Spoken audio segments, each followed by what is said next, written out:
बहुत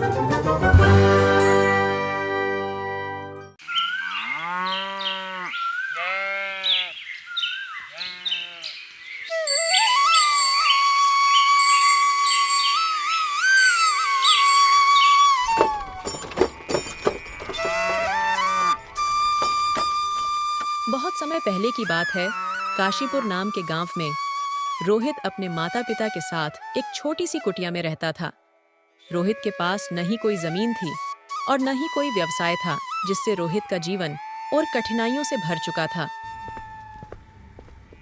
रोहित जंगल से लकड़ियां काट कर लाता और उन्हें बेचकर जो भी थोड़े बहुत पैसे मिलते, उनसे रोहित के परिवार का गुजारा बहुत मुश्किल से हो रहा था।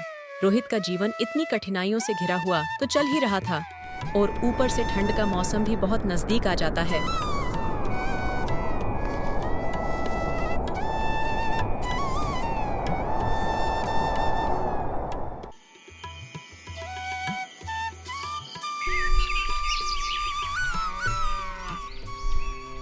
एक दिन अचानक रोहित के पिता बीमार हो जाते हैं। रोहित के पास जो भी पैसे थे, सारे उसके पिता के इलाज में लग जाते हैं। अब रोहित की स्थिति पहले से भी ज्यादा दयनीय हो चुकी थी। बेटा, अब तो हमारे पास एक फूटी कौड़ी भी नहीं बची। अब तेरे पिताजी का इलाज कैसे होगा? माँ, तुम चिंता मत करो। मैं रघुनाथ सेठ के यहाँ काम मांगने जाता हूँ। वो मुझे कोई ना कोई काम जरूर देंगे। इतना कहकर रोहित सेठ के घर की ओर निकल पड़ता है।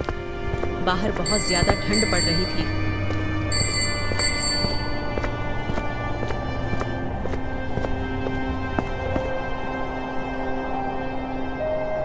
थोड़ी ही देर में रोहित रघुनाथ सेठ के पास पहुंच जाता है। रघुनाथ बहुत कठोर और निर्दय था। वह देखता है सेठ आग के पास खड़ा हुआ अपने नौकरों पर चिल्ला चिल्ला कर काम करवा रहा है। वह सेठ से बोलता है, सेठ जी, मेरे पिता बहुत बीमार हैं। अगर मुझे कोई काम मिल जाए तो आपकी बहुत मेहरबानी होगी। देखो भाई रोहित, काम तो मैं दे दूंगा, लेकिन तुमने अगर काम ठीक से नहीं किया तो मैं तुम्हें काम से तो निकालूंगा ही, और एक फूटी कौड़ी भी नहीं दूंगा। ठीक है सेठ जी, मैं आपकी बात का ध्यान रखूंगा और ठीक से काम करूंगा। ठीक है, तुम आज से ही काम पर लग जाओ। फिर रोहित काम पर लग जाता है। चारों ओर मौसम में ठंड बढ़ती ही चली जा रही थी। पूरे गांव में जहां लोग बाहर घुमा करते थे, अब वो सब लोग अपने अपने घरों में दुबक चुके थे। पूरा गांव सुना पड़ चुका था। इतनी ठंड में भी रोहित को काम करना पड़ रहा था, क्योंकि रोहित के सामने मजबूरी थी। उसे अपने माता पिता के लिए काम करना ही पड़ता।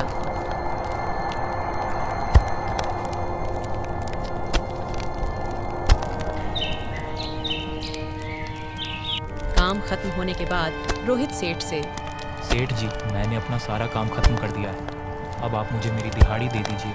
मुझे पैसों की सख्त ज़रूरत है। मुझे अपने पिताजी का जल्द से जल्द इलाज करवाना है।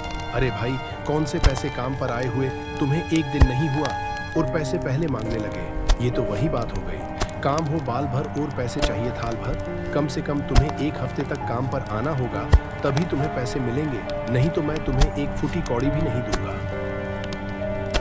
रोहित निराश होकर घर वापस आने लगता है। मौसम पहले से भी ज्यादा खराब हो चुका था। ठंड पहले से दोगुनी हो चुकी थी। रोहित ठंड से ठिठुरता हुआ घर आता है।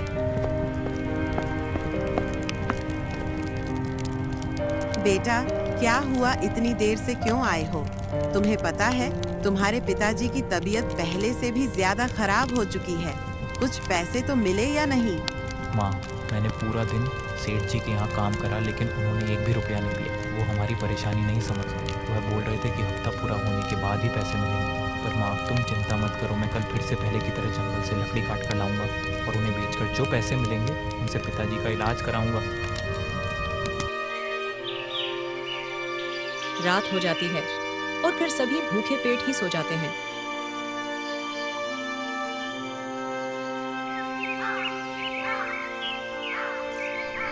सुबह के समय अचानक से बहुत तेज बारिश पड़ने लगती है, जिससे ठंड का कहर और बढ़ जाता है।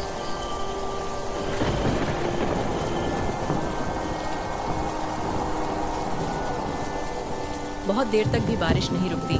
बारिश लगातार पड़ती रहती है, जिसके कारण रोहित के पिता ठंड से बहुत तेज ठीठरने लगते हैं।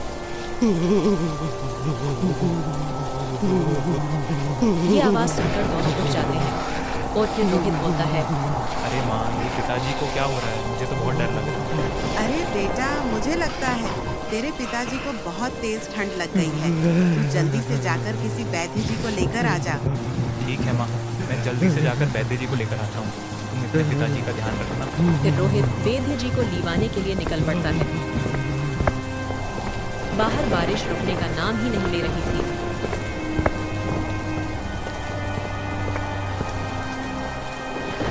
रोहित बारिश में भीगता हुआ, ठीठरता हुआ वैद्य जी के घर जाता है। वैद्य जी, अरे वो वैद्य जी, जल्दी बाहर आइए, मेरे पिताजी की तबीयत बहुत बिगड़ गई है। वैद्य जी, आप घर पर हो या नहीं? कुछ जवाब तो दो। रोहित बहुत देर तक वैद्य जी को आवाज लगाता है, लेकिन रोहित का फूटा नसीब वैद्य जी घर पर नहीं मिलते हैं।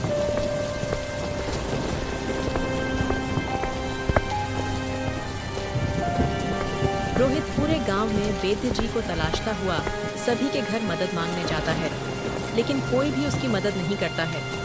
आखिर में रोहित थक हार कर अपने घर वापस लौट आता है। जैसे ही वह घर में घुसता है और देखता है, एक समय के लिए उसका दिल रुक सा जाता है। उसकी माँ जोर जोर से रो रही होती है। रोहित अपनी माँ से पूछता है, माँ, आप क्यों रो रही हो? और ये पिताजी को क्या हो गया? ये आंखें क्यों नहीं खोल रहे? बेटा, तेरे पिताजी अब इस दुनिया में नहीं रहे। भगवान ने उन्हें हमसे छीन लिया। फिर रोहित भी फूट फूट के रोने लगता है और मन ही मन बोलता है, भगवान, तुमने मुझे इतना गरीब क्यों बनाया जो मैं अपने पिताजी को इस ठंड से भी नहीं बचा सका।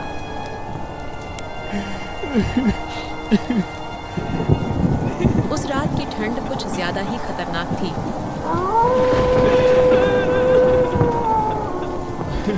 पूरे काशीपुर गांव में रोहित और उसकी माँ की रोने की चीखें सुनाई दे रही थी, लेकिन कोई भी उनकी सहायता के लिए आगे नहीं आता है। सभी अपने अपने घरों में दुबक के सो रहे थे। पूरी रात हो जाती है और दोनों रोते रहते हैं।